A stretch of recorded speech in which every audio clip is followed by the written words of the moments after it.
kontaan rek ak am fierté parce que tey boo amee waajur boo xamante ne liggéey na fi génn àddina depuis ñaar fukki at ak ñaar ñu toog tey di ko fàttaliku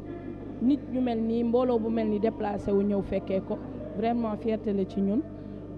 ndax Cheikh Tidiane Diop képp ko xam Daaray Kocc xam ne Daaray Kocc école la woon bañ na ko ba daara la ko tuddee donc mooy premier mot bi muy école boo xamante ne école jikko la jikko yu baax yi nga xam ne moo war a nekk ci nit muy valeur yi nga xamante ne mooy Sénégal loolu la Cheikh Tidiane Diop doon véhiculer ci Daaray Kocc donc dañu am contentement tey parce que famille Cheikh Tidiane Diop famille élargie maanaam ay doomam ay sëtam ay jarbaatam ñoom ñëpp ñoo dajaloo ne dañ koy sargal waa Daaray Kocc nag ñëw fekk si ñu ci fekk si bu rafet a rafet ndax ñoom ñëpp regroupé wu ñi gëj a gis tey boo ñëwee fii koo gëjoon gis sax ci Daaray Kocc di nga ko gis macha allah donc ñoom ñëpp regroupé wu ne dañuy sargal seen directeur bi woon Cheikh Tidiane Diop mi nga xamante ne lépp lu ñu xam moo leen ko jàngal donc vraiment c'est une fierté. xam nga àddina moom dañuy wax naan léeg-léeg on n'est jamais prophète dans son propre pays comme on dit yenn saa yi dañuy peut-être ñi ñuy jiite wala ñi en tout cas ñi ko war a mën a décider dañuy yéex a jël yenn initiative yi mais tey jii ñun initiative bi ñu jël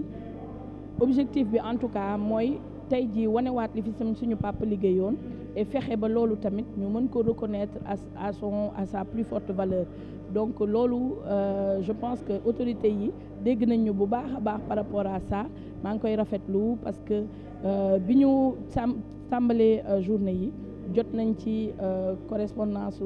monsieur le premier ministre Ousmane Sonko mu rafetlu trop journée yi ak célébration bi ndax moom ci ni mu waxee ci ay kàddoom ku bëggoon li Daaray Kocc di def ak message yi Daaray Kocc daan véhiculer muy loo xamante ne vraiment dafa méngoo tey jii ak ñoom vision bi ñu am ci jubal bi ñuy wax jubbanti bi ñuy wax ci Sénégal donc am naa yaakaar ni yooyu doléance aujourd'hui dinañ ci am satisfaction parce que xam nañ valeur Cheikh Tidiane Diop ak li mu fi liggéey te bu soobee yàlla dinañ jéem a liggéey ak ministère de la culture bi nga xam ne soutenir nañ ñu bu baax a baax direction des arts bi nga xam ne aussi soutenir nañ pour aussi ñu jox voilà ñu tuddee ko benn place benn monument boo xamante ne dina permettre jeune génération yi di ko mën a di fàttali ko turam bu baax a baax lu mu def ci ñun du ma wax ci man sax damay wax am na lu def ñu bëree bëri ndax man dama nekk koo xamante ne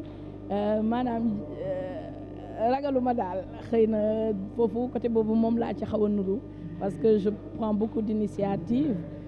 macha allah et vraiment li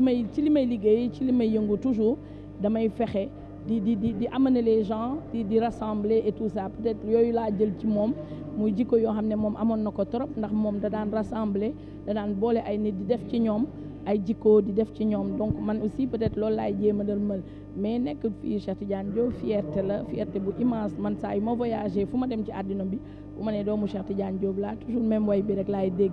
même ay ñoo xamante ne peut-être xamuñu woon sax Cheikh Tidiane Diop mais dañ koy découvrir ay scénario à travers YouTube donc fierté bu mag la ci ñun. waaw xam nga nag œuvre Cheikh Tidiane Diop yi dafa bëri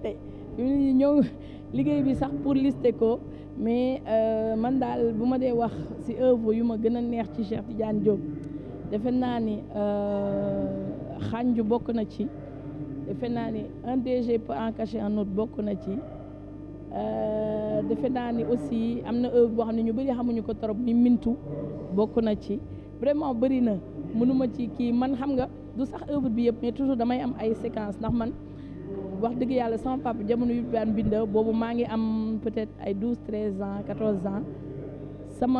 mën naa ne li ma gënoon bëgg ci sama àddina mooy sama papa bu pare waan scénario rek ma lire ko avant ma koy tourner ndax man dama bëggoon lire dama daan lire tout le temps donc dama doon yàkkamti rek bu ma ko gisee muy bind wala muy tàppe rek damay yàkkamti bu pare rek ma koy ne papa pare nga mu ne waa pare na mu ne waa abal ma benn kii su ko defee dama koy toog lire ko ba mu jeex après dama daan wax naan lii naa ngi xaar bu génnee nu muy demee tout donc c'est des souvenirs yoo xamante ne et jusqu'à présent d'ailleurs je garde un de ces scénarios boo xam ne je le garde précieusement. moom nag defe naa bindam amul woon coono parce que dafa am loo xam ne peut-être yàlla la daal lu mu defoon ci moom la amoon na une facilité d'écriture moom daal bu toogaan guddi Médina foofu si suñu kër bu toogee si cour bi yor carnet yor styloom yor benn bouteille cocaawam jeex na mën naa bind vraiment lu ne quoi et puis lu ma gën a marqué ci moom amoon na benn humilité boo xamante ne moom lu mu xas ba bind ba ñu joué ko pare na ci je veux dire il n'était pas il n'était pas du tout vraiment ci affaire célébrité wala affaire yooyu c'était pas dootu woon moom